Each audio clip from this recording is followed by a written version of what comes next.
The ballroom fell into a hush as 8-year-old Ava gently clasped her mother's hand and gazed downward. Hundreds of eyes tracked her entrance into the charity dinner, where Rachel Morrison, a trailblazing CEO in Chicago, stood beside her. Rachel had risen from obscurity to helm a healthcare empire valued at billions, her voice steady in boardrooms and her presence commanding in front of crowds. Yet that evening, despite the shimmering chandeliers and flashing cameras, she appeared more fragile than any guest. The reason was clear. Beside her stood the one person she could never shield from life's hardships. Her daughter had never uttered a single word. Picture a parent willing to sacrifice every accolade, every financial triumph, just to hear their child say, "Mom," once. What would you do if faced with such a choice? Would your trophies and headlines still hold meaning? For years, Rachel bore that silent sorrow alone. Ava had lost her hearing at age 2 after a severe illness. Doctors offered treatments, then dashed hopes. Rachel spent nights curled in hospital chairs and days masking her anguish. As her company flourished, guilt gnawed at her. Each business win felt hollow, knowing the person she cherished most navigated a world often blind to her needs. The dinner was meant to honor community leaders and philanthropy. Rachel had nearly left Ava with a nanny. Large gatherings unsettled her daughter, and many guests averted their gaze when communication faltered.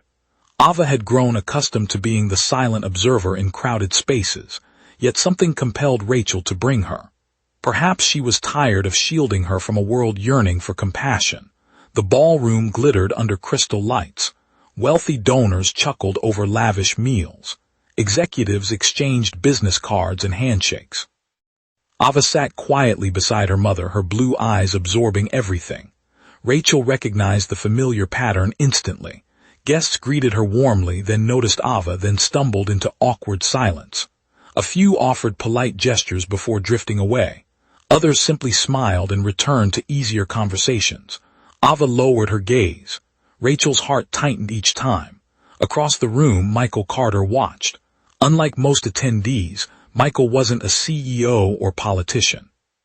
He'd been invited for his work leading a youth center on Chicago's South Side. A single father raising a son after his wife's sudden death, he'd faced months of double shifts and sleepless nights. Yet hardship had gifted him something scarce among the wealthy, the ability to truly see others. While chatter hummed around him, Michael noticed the girl beside the famed CEO. He saw the loneliness in her eyes, the way she observed rather than engaged, and the subtle hand movements she used to communicate with her mother. A memory surfaced.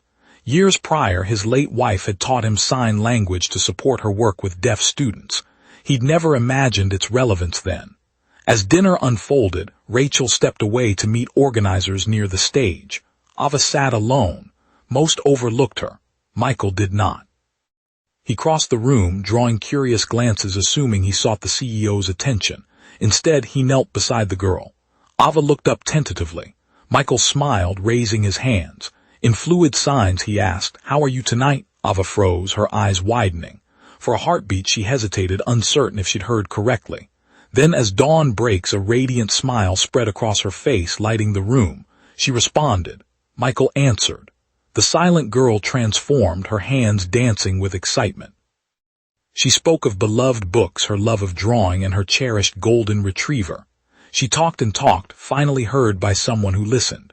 Rachel turned, seeing her daughter laugh, truly laugh, and the sight struck her like a physical blow. For a moment she couldn't process it. Then she saw Michael signing. Tears blurred her vision. The room faded. Business, money, cameras, all dissolved. All she saw was her daughter included at last. Rachel returned quietly to her seat. Ava didn't notice, too absorbed in her conversation. Watching her daughter's joy, Rachel wept harder. Years of exhaustion, remorse, and fear surged forth. She'd spent so much effort helping Ava navigate the hearing world that she'd forgotten how powerful it was when the world simply met her halfway. As evening progressed, Michael stayed by Ava's side. Guests noticed. Conversation slowed. People watched their exchange, some seeing sign language for the first time. Curiosity deepened into understanding. They realized the child had never lacked a voice. The world had simply failed to listen.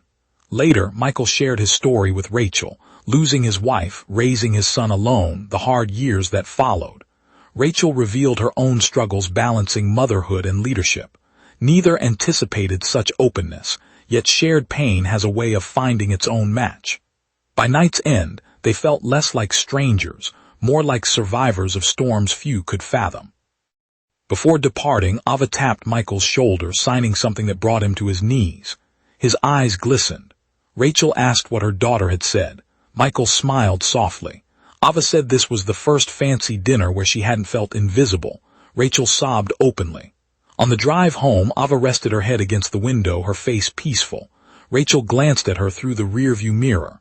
For years, she'd prayed for miracles through doctors, treatments, breakthroughs. Instead, one arrived via kindness. One person, one conversation, one choice to see what others missed.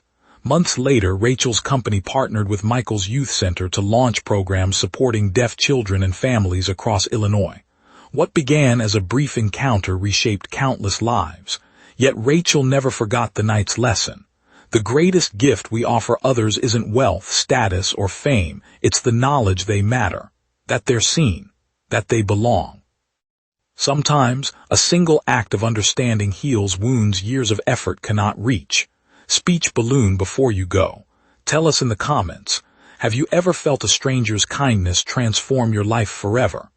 As Ava aged, she'd recall many details of that night, but above all, the moment someone chose to learn her language before demanding she learn theirs. That memory lingered long after the music faded and the lights dimmed. If this story touched your heart, please like, comment, share, and subscribe so more people can witness the life-changing power of kindness, inclusion, and second chances. Word count, 1367. Character count, 8375.